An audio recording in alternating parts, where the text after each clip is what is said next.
visu mūziku vajag paziņot. Slikts, varbūt labas ziņas.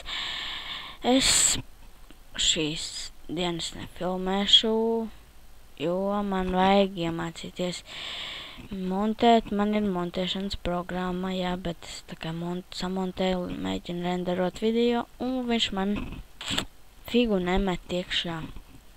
Un ko kļūdu rāda. Erors met, ko sūdz, izslēdz vēl datoru, pēreiz restartējās. Jā, tas paziņoja to, ka no maniem epizodītes pagaidām neiznāks, varbūt, jo, nezinu. Nav interesanti tagad filmēt, ja nav samontēts intro un viss, un man ir jau intro dabūts, un man vajag vienkārši dabūt to kaut kas ar to montēšanas programmu jāsakārto, un tad viss aizies, tad es sākšu filmēt. Jā, tad šis bija viss. Tā.